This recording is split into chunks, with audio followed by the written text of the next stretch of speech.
मराठी एक भाषा जिसकी रियासत ने पूरे हिंदुस्तान पे हुकूमत की। उत्तर से लेकर दक्षिण तक एक वक्त था जब इस पूरे हिंदुस्तान पे मराठों का शासन चलता था। एक भाषा जिसने देश और धर्म की रक्षा की। आज हिंदुस्तान के दक्षिणी क्षेत्र में जितने भी हिंदू मंदिर सुरक्षित दिखाई देते हैं, वो सब मराठा साम्राज्य की देन है। ये भाषा केवल महाराष्ट्र तक सीमित नहीं है। इसी भाषा के महाराज छत्रपति शिवाजी महाराज से इंस्पायर्ड होकर आसाम के गुवाहाटी का अहोम साम्राज्य भी दुश्मन के साथ लोहा लेने के लिए सीना तान के खड़ा। सिर्फ इतना ही नहीं, बल्कि उत्तर प्रदेश के बुंदेलखंड में भी इसी मराठी भाषा के राजा छत्रपति शिवाजी महाराज से प्रेरित होकर बुंदेलखंड के राजा छत्रसाल बुंदेला ने खुद का एक स्वतंत्र साम्राज्य निर्माण किया और मुगलों के बादशाह औरंगजेब को सीधी चुनौती दी। मराठी इस भाषा का इतिहास इतना गहरा है कि ये सिर्फ युद्ध नीति में ही नहीं, बल्कि खाने के पदार्थों में भी देखा जा सकता है। आज दुनिया भर में साउथ का इडली सांबार पसंद किया जाता है। इस सांबार शब्द का उगम भी मराठा साम्राज्य के दूसरे छत्रपति संभाजी महाराज के नाम पर हुआ है। छत्रपति संभाजी राजे जब दक्षिण की मुहिम पर निकले थे, तब उनके स्वागत में दक्षिण यानी कि साउथ में एक स्पेशल डिश बनाई गई थी और इस डिश का नाम भी छत्रपति संभाजी महाराज के नाम से सांभार रखा गया, जिसे आज दुनिया भर के लोग खूब पसंद करते हैं। ये मराठी भाषा इतनी महान है कि इसकी मिट्टी में जन्मे छत्रपति शिवाजी महाराज के बारे में ब्रिटिश वाइसरॉय लॉर्ड माउंटबेटन कहते हैं कि छत्रपति शिवाजी महाराज अगर हमारी भूमि में यानी कि इंग्लैंड में जन्म लेते तो हम सिर्फ दुनिया पर नहीं बल्कि पूरे ब्रह्मांड पर राज करते। ये कोई कहीं सुनाई बातें नहीं है दोस्तों। उस इंसान ने छत्रपति शिवाजी महाराज का इतिहास पढ़ा और उसने खुद ये लिख के रखा है। मराठी भाषा की जड़ें हिंदू संस्कृति और धर्मों ग्रंथों में भी दिखाई देती है।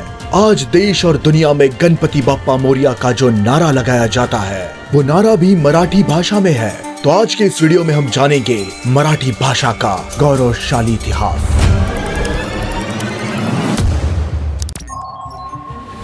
जब भारत की सरजमीन पर विदेशी संस्कृति और विदेशी भाषाएं हावी हो रही थी, तब एक महान राजा खड़ा हुआ जिसने न केवल अपनी धरती की रक्षा की बल्कि अपनी मातृभाषा को भी बढ़ावा दिया, और वो महान राजा थे छत्रपति शिवाजी महाराज। तो दोस्तों, आज हम जानेंगे भारत के इतिहास के गौरवशाली और समृद्ध भाषा मराठी भाषा का इतिहास। कैसे इसका जन्म हुआ, इसका विकास कैसे हुआ और आगे जाकर ये कहां तक पहुंची। मराठी भाषा का जन्म ये संस्कृत और प्राकृत भाषा से हुआ है, जो इंडो आर्यन भाषा की एक प्रमुख शाखा मानी जाती है। ईसा पूर्व 500 के आसपास जब संस्कृत से प्राकृत भाषाएं बनी, तो उन्हीं में से एक थी महाराष्ट्र की प्राकृत, जो आगे चलकर मराठी भाषा की जननी बनी। ये मराठी भाषा कितनी प्राचीन है, इसका आप अंदाजा सिर्फ एक बात से लगा सकते हो। मराठी भाषा के सबसे पुराने लिखित प्रमाण हमें 8वीं शताब्दी यानी कि ईस्वी सन 739 में शिलालेखों में लिखे हुए मिलते हैं। इन शिलालेखों में मराठी और संस्कृत दोनों का प्रयोग किया गया था। राष्ट्रकूट, शिलाहार और यादव राजा के समय में मराठी ने प्रशासनिक और सांस्कृतिक भाषा का रूप लेना शुरू किया। 12वीं और 16वीं शताब्दी में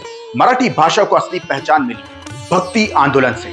संतों के भक्ति आंदोलन ने मराठी को बढ़ावा दिया। इस दौर में महाराष्ट्र के महान संत ज्ञानेश्वर, संत तुकाराम, संत नामदेव और संत एकनाथ जैसे महापुरुषों ने मराठी भाषा की धार्मिक और सामाजिक रचनाएं की। श्रीमद् भगवद गीता की मराठी में टीका करने वाले संत ज्ञानेश्वर महाराज थे, जिसे कि ज्ञानेश्वरी भगवद गीता भी कहा जाता है।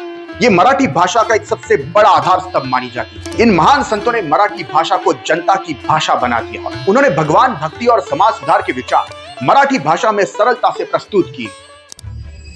17वीं शताब्दी में छत्रपति शिवाजी महाराज ने मराठा साम्राज्य की स्थापना की। तब मराठी भाषा को प्रशासन की प्रमुख भाषा बनाया गया। राज्य के आदेश, सैन्य निर्देश और शासकीय प्रश्न ये सब मराठी भाषा में तैयार किए जाने लगे। छत्रपति शिवाजी महाराज ने स्पष्ट किया कि जनता की भाषा में ही शासन होना चाहिए, इसीलिए मराठी और मोरी लिपि को बढ़ावा दिया गया। ये वो दौर था जब ज्यादातर शासक फारसी भाषा में शासन करते थे, लेकिन छत्रपति शिवाजी महाराज ने फैसला लिया कि जनता की भाषा में ही शासन होना चाहिए, और इसीलिए उन्होंने संस्कृत और मराठी को अपने प्रशासन की भाषा बनाई। छत्रपति शिवाजी महाराज का राज्याभिषेक भी मराठी और संस्कृत भाषा को बढ़ावा देने वाला साबित हुआ। छत्रपति शिवाजी महाराज के राज्याभिषेक के बाद महाराज ने आदेश दिए कि शासन से सारे फारसी और उर्दू शब्द और अरबिक शब्द को हटा दिया जाए और मराठी और संस्कृत शब्दों को बढ़ावा दिया जाए। उस वक्त के कई सारे ग्रंथों को छत्रपति शिवाजी महाराज ने बढ़ावा दिया, जैसे कि राज्य व्यवहार कोश, राज्य विलास और शिव भारत जैसे महान ग्रंथों को छत्रपति शिवाजी महाराज ने सम्मान दिया। उन्होंने संत साहित्य को संरक्षण दिया।